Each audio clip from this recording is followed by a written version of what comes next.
just going to pick a random listing because I don't want any agent to feel like I'm beating up on them.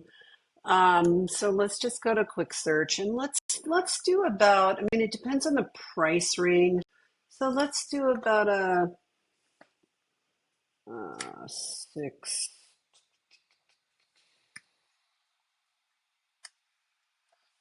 692 to 719. I'm shocked that there's 418 between here.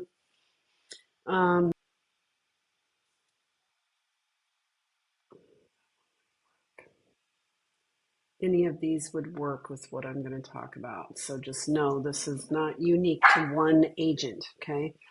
But this is the stuff that I look at when I am pricing a home. Look how many of them there are in the 695 range. 696, 698, 699. Like I have to look at a lot of houses. If your home is priced at 699,9999, look at all the houses I have to look at before I ever see your home. This kills me. Okay, let's see how many. Oh, here we're to the 999s. To the 9, to the 9, to the 999. Okay, so let's keep going. Oh, we're at 700. Okay, so I want to pick one that is at the 699.99. Let's do this one. It's in Kingman. Perfect. It's nobody local. So let's look at this listing. I am going to tell you some tips here. And this is for, not for realtors, this is for sellers that are working with realtors or considering working with realtors. This actual listing at $699,999, in this price point, people tend to search in increments of 25,000, 50,000, somewhere in there. So if, let's say somebody is searching, let's say they're doing 25,000 and they search 675 to 700. You saw how many homes I had to go through to get there, right? It was a lot. And so there's a lot of homes. You're on the very high end of that market of people looking up to 700. So you're the very last one that they're going to see before they hit the 700 mark. So let's say someone is searching 675 to 700, because that's what commonly people will tell me. They'll say, you know, maybe let's narrow it down to, and we'll look between 600 and 700 or 650 and 700, something like that. Or they'll say, let's search from 700 to 750, right? Or 725, somewhere in there. Now, if you are priced at $699,999, you're going to be right here. You're going to be $699,999, right? Just below that 700. So they have to look at a lot of homes to see you.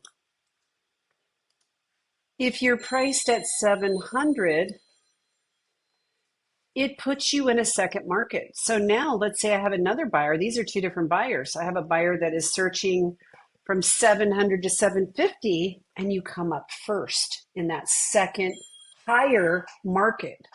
So when you're pricing like this, you're missing an entire market. You're not even showing up in the second market. Let's look at some other things on here.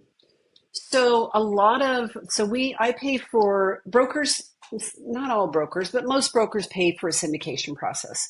And that syndication process goes out to, it really goes out to about, I think it's 70, it's somewhere between 68 and 72 small ancillary sites. And in those sites, you get backlinks. I don't even know all the benefits of those sites, but I do know there are benefits to them. But one of the things, a lot of them now, like the big sites like realtor.com, some of them, like Zillow's a brokerage, so they would pull in all pictures. Homes.com would pull in all pictures, but all the syndication, the big syndication, they'll pull all of these 102 pictures in. But a lot of the smaller ones only pull in 5 pictures. So these are going to be the pictures that people see. So the first 5 pictures should be the front, the back, if you're a horse property, your horse setup, master, kitchen, whatever rooms you want to highlight. Not one picture, not 5 of the same pictures, which this isn't 5 of the same pictures, but it's really not a very good picture of the front. I guess this is a fire pit. And then 3 pictures of the living room. So they're not giving the most bang for their buck on this particular listing. The other thing is, this isn't horse property, which I probably should have done, because if you have a horse property, you should show horse property. That's what people want, is the land. So why wouldn't you put some of the land pictures first, if that's what, because people's attention spans these days with smartphones and all the technology and the fast moving pace, if somebody's at work and they start looking through this and they get a phone call, they may not go back to it. So they may not get to picture 102 so they can see the horse setup. And then let's look at their verbiage. There is, most realtors, and I'm certainly not picking on realtors, but this stuff is important. I mean, I've spent 20 years learning this stuff. And most realtors are realtors. They're not marketing people. And they're trying to figure out how to market themselves. And if they're not even very good at that, then they're not going to be very good at, marketing your property. So with this one, 36 acres fenced with controlled access. I have no idea what that even means. Like I can't even get in. I have to have somebody else control my access. What does that mean exactly? So make sure using language that makes sense to the consumer. The average consumer reads at a 5th grade level. So we use a product called Hemingway. It's a free app, and you can go and you can plunk your verbiage in here. You can see I've got a story in here already, and this will tell me what grade level. So grade level 2 is good. It's easy to read. Lots of spaces, short sentences. This is like some big long thing that makes my eyes go swirly. Not easy to read, not short sentences. It's more like a list that is just like blah, blah, blah, blah, blah, blah, blah, blah, blah, blah, blah, blah, blah, blah, blah. It just goes on and on and on. Large home. Okay. Wrap around deck. Lots of patio with a jacuzzi built into the deck.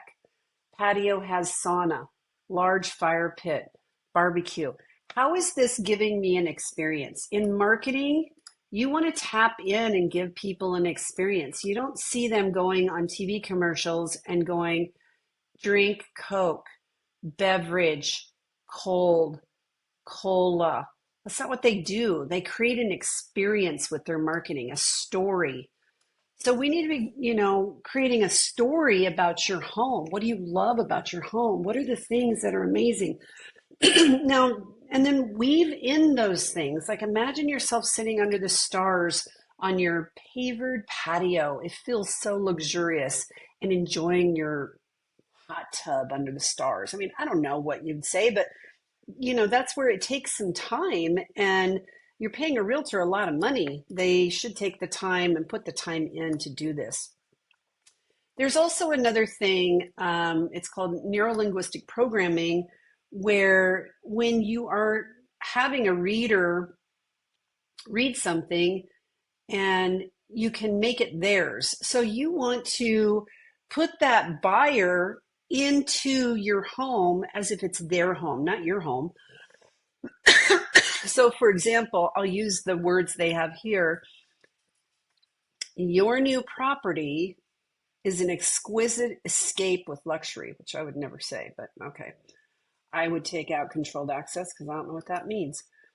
36 sprawling acres that's fully fenced, you know, something like that, where I'm pulling it in that it's yours. Your new large home, which again, I wouldn't use that word. I would say, I don't know how many, it says it's 2,100 square feet. I don't really consider that large.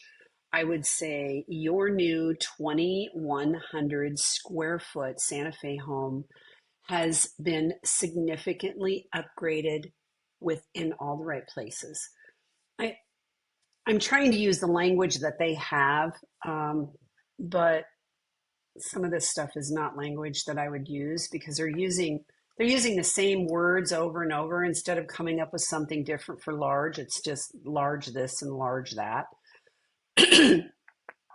And this poor agent, I'm sorry if I'm picking on you, um, but I would want to know, I would visit with you, the seller, and find out what is it about this home that you love. Like if this person has lived here for years and years, and I'm not going to pull up the person's name, but if you've lived here for years and years, why did you buy it? What made you buy it? Like, this house has been on the market for 259 days. And then if it has an HOA annually, 180, what does that cover? That's something that I want right up front. If it's a horse property, I want to know about the horse property. I mean, I can buy any old home for myself and it would be great, but finding the right home for your horse is, that's not always as easy. There's certain things that horses have needs, and it's hot in Arizona and they need shade and fans and misters and hay storage, all kinds of things.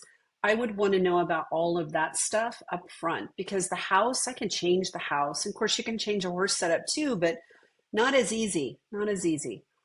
Um, so I would be, those are some of the things I do with the verbiage. So we've got the price, the verbiage, and we looked at the pictures. I think those pictures are pretty good. I like to depersonalize it as much as I can, primarily because you want the buyer to envision their stuff in the home, not your stuff. If they're not sailors, they might not, that might not be their thing. So I'd probably, anything that's personal, I would take down. Um, this is a mess. Like I would clean this up. I'd get the trash can out. I'd probably take that computer down. It just looks like it's too big for the space. It's hard to tell what else is on there. Let's see. All of this stuff needs to come off the counters. I can't even see the counters, and that stuff's not going to be there when I buy the home. I want to see the space. Um, this isn't too bad other than this laundry room. I would close the door to the laundry room. But just, I mean, these are little things that can make it so easy. Like, wouldn't this look better if all that stuff wasn't there and you just saw this really nice, clean laundry room? Why do I need to see that? If you're going to take a picture of a pantry, organize it to where it is pristine. Like you have to become OCD if you're going to include a picture like that. Now, you don't have to include that picture, right? But if you're going to clean that up, all of this needs to come off the counter. It's just, your eye goes right to the clutter and all the stuff. And sometimes people don't like that. They're like, well, I like my stuff. If they don't want to overlook it, they don't have to buy the house. Well, that's what you end up getting is they don't buy the house. And it's like, I don't know about other realtors, but for me, I'm spending my hard-earned money to market your home.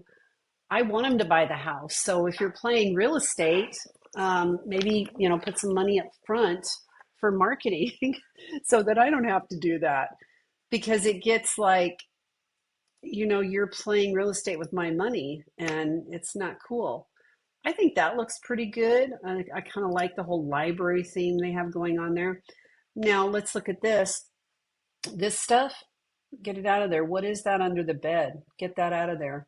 So you want to make sure that you are doing your part. The seller is responsible for the condition and the showing availability. Um, they're responsible to, be able to get people in. That's important. The listing agent is responsible for communication, setting up showings, marketing, high quality photography, perhaps video, for knowing the stuff that I'm talking about here. And you can, and I don't want to pick this poor agent's listing to death here, but you can start seeing it. Like if this basket's fine if you're living there, but take it out for the pictures because pictures tend to pick up clutter and and draw your eye to it. So the more sparse you can make it, the better. I don't even mind this right here because it's very organized, but all this stuff, clean this off, clean it up, get rid of it, get it out of there. It just looks tight and claustrophobic and messy, like all of that stuff on there. If it was just the books, great, but it's, they got a bottle of cleaner sitting in there and a random chair just sitting in the middle of the room. You've got a picture sitting on the ground. It's like, I don't have enough wall space to put this picture, so I'll just put it on the ground. That's the kind of stuff that it looks like to me. And that's kind of cool. That's kind of cool, the way the house has the raised deck. I think that's pretty cool. What are the views? I'd like to see what I'm looking out at. So that would be a great picture there. You kind of have it there. It's pretty cool. I think it's a nice place. Looks good outside. I have the same chairs in my cabin. Oh, this is the sauna they were talking about. Nice. Now, do they have a dumping station? Because when I see an RV, I go, okay, it looks like they have electricity. They've got some propane bottles. Is there a dump station? That would be something I'd want to know right out. See how it says full RV hookup. Maybe they don't have a dump station, so they didn't put it in there. But if there was one, I'd want to see it in there. Home exterior photos without buildings. It would be nice if each one of these would tell me what I'm looking at. Because if you've never been in a home, how do you know exactly what additional, I guess is what that's supposed to be, covered parking?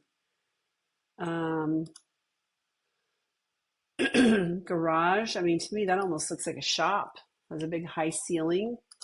I'd want to know, like, is that an 8-foot door, 10-foot door? What is that? If I have an RV or a boat, something I want to park in there. Again, this is very cluttered. I get it's a garage, but if you're moving, act like you're moving. Pack that stuff up. That looks like you would get stuck too. Like it looks like very soft sand that a heavy rain would bring that down.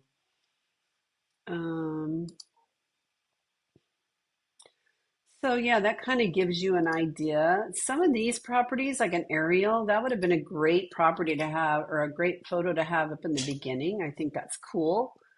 It shows the remoteness. Somebody that is a off the grid type person would love that.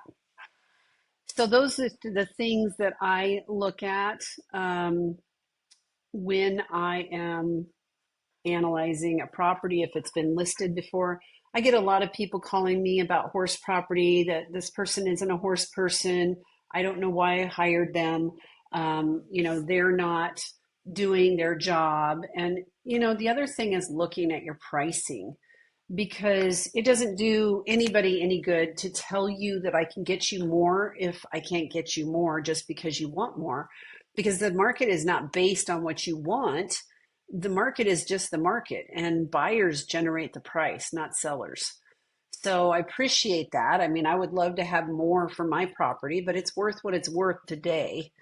And so you have to look at that realistically and be honest with yourself, because people get positioned and say, oh, I know it's worth way more than that. It's like, well, based on results, it's not, because nobody's pulling the trigger.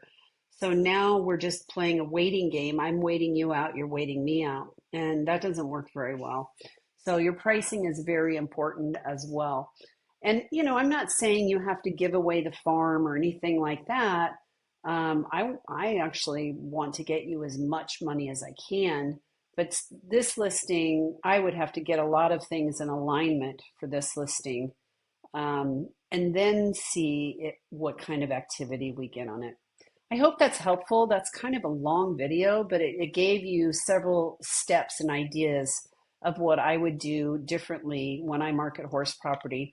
There's also, there's so many more, and I'm not going to share them all here, but even like a value packet for the appraiser, that's a big one that has gotten my clients thousands and thousands of dollars, sometimes hundreds of thousands of dollars more. Had one that the nearest realtor told him 750 and I got him 1,300,000. So, knowing the value of horse property is pretty primary if you're dealing with a horse property specialist. If you have any questions, you can give me a call, 480-577-8272. If you're thinking of selling your horse property, or you want me to take a look and comp your horse property out online, I'm happy to do that. I'll drop the link down below and you can self-book that. And I just jump on and we do it together, and I'll show you what I see and how I analyze things. Thanks for watching. Bye.